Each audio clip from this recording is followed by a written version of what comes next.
Bali, pakikita ko sa inyo para aware po kayo kung ito ba ay pwede sa mga new model na RS125Fi at saka XRM125Fi.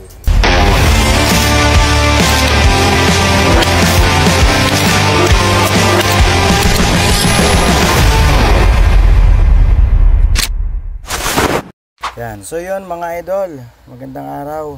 Ito yung ECU ng RS125Fi saka XRM125Fi. So yun, kung mapapansin po ninyo, ito po yung kanyang code. Yan. May nagtatanong po sa atin kung uubra daw to sa mga 2021 model pataas, kasi ito pong code na to is para sa mga old model na RS125Fi. So yun, meron dito tayong RS125Fi na i-check. So yun, siya po ay new version, new model. I-check natin kung siya gagana. RS125Fi na to 2021 model. Yan. So yun, ito yung ECU nya. Yan. Ito yung code nya. Oh. Magkaiba sila. Buksan natin itong bago. Yan. Ito yung bago mga idol. Oh. Yan. Ang dulo nitong part number nung isa, sa una na part number, parehas po sila nito. Parehas sila.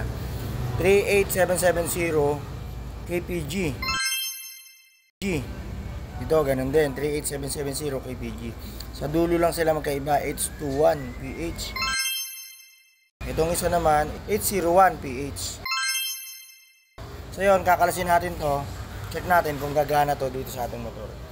Sige, kalasin mo idol. Check natin tong ECU na isa. Ito pang old model. Papalitan na natin. Ito yung luma. Check natin kung gagana to.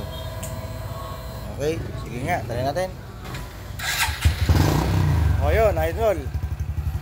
Mga idol, gumana yun. Mandar siya. So ibig sabihin, kahit magkaiba sila ng code, ubra yun mga idol. Okay na.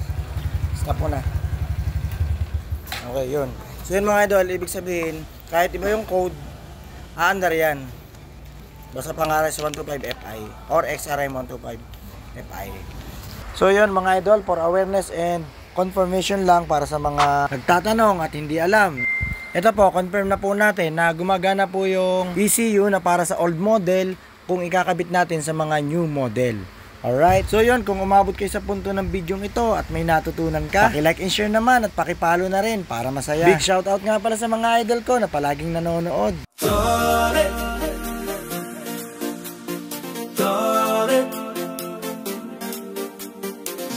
MC Parts, kesang sigurado, dito ka na. Yeah!